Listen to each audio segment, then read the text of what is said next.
Do you think it really matters that our alleged president has fallen myriad times and can't get up? You do? Then stop being a sap.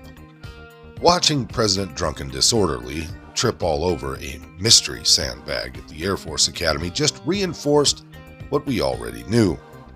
He's a senile, desiccated, crusty weirdo with delusions of mental competence.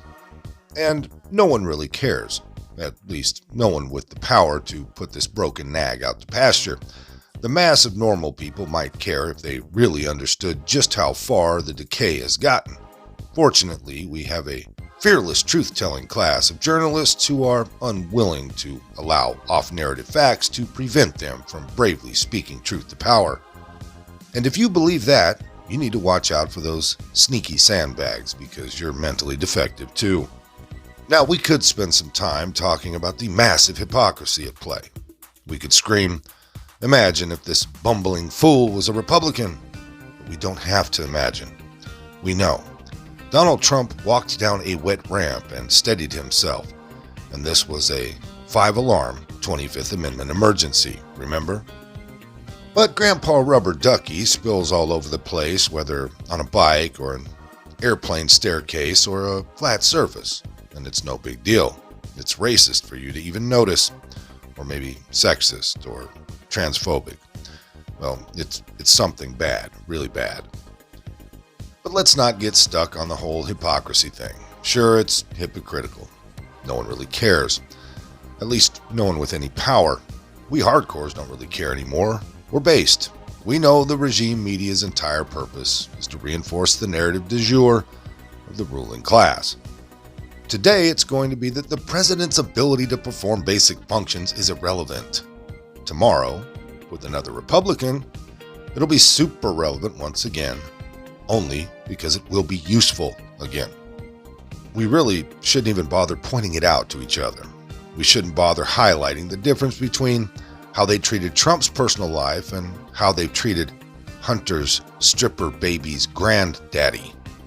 Crying over hypocrisy has really gotten boring anyways, and to display shock over the double standards betrays a tiresome naivete, as if we somehow believe that there's some sort of rule out there that compels consistency and objectivity and fairness.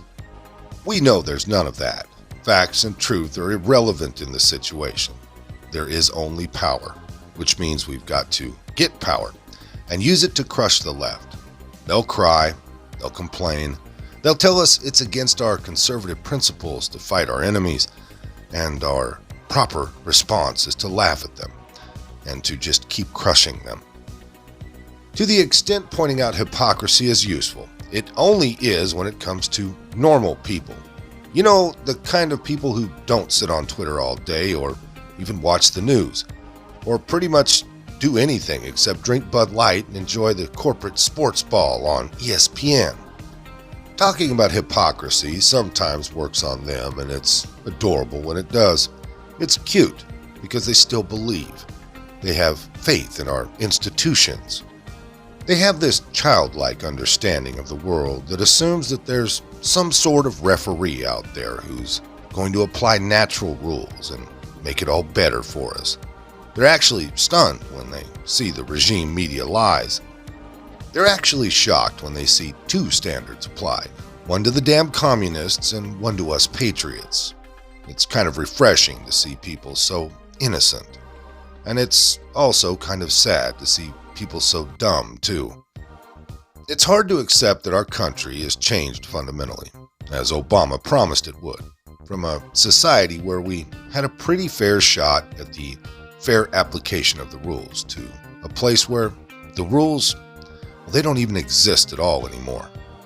Chairman Mao, who the left would love to be if they weren't invertebrate sissies who couldn't do push-ups, and for whom a long march consists of walking down to and back from the end of the Chardonnay aisle at the Trader Joe's, pointed out that power comes from the barrel of a gun. Of course, the only guns they have are the ones wielded by their sons and daughters who, in another burst of delightful naivete, joined our woke military in the belief that it's still about protecting our country instead of manufacturing political indoctrinated young people and fighting and losing endless DC wars, of course. Also, they want it as a backup to uppity citizens, but good luck. A woke military is a bad military, so they can't really force anything upon us. They have to talk us into doing it to ourselves. And what they plan to talk us into doing to ourselves, again, is nominating a brain-dead mollusk as a pseudo-president, a gibbering golem who will be a conduit for every commie dream these monsters can think up. Look at Feinstein. Look at Fetterman. Look deep into their eyes. They are husks, imaginary people.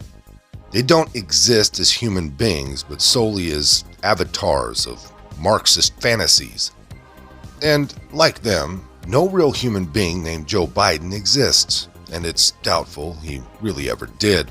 He's a political marketing concept come to pseudo-life. His body functions continue to proceed, presumably into his ever-present set of depends as he staggers through his golden years. But he's not running the country. In fact, he's probably not even changing the channel to Matlock on the old Magnavox.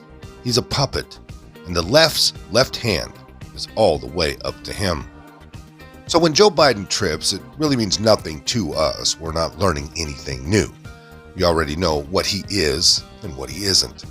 But for normies, the low IQ masses, it might actually work to change their minds from not having any opinion at all to thinking, oh, maybe this guy is too old to be president. And maybe we ought to look at somebody who isn't old and senile. Oh, and I wonder if NCIS Rancho Cucamonga is on tonight. I love that show. But the regime media is not going to risk letting that happen. They turned Gerald Ford into a national joke for the very same thing. And they'll gleefully ignore this staggering clinical imbecile. Now, some normies might look up from their chicken tenders long enough to notice, but it's unclear if they'll actually give a shit. The truth is, the pain hasn't gotten bad enough yet. But don't worry, the Democrats' combination of corruption, gross incompetence, and burning hatred for normal Americans will make it get worse. And eventually, the people will feel it and they will react. It's just going to take a while. The normies are lulled into quiescence with Chipotle and Hulu. Things are going to have to get darker before they get lighter.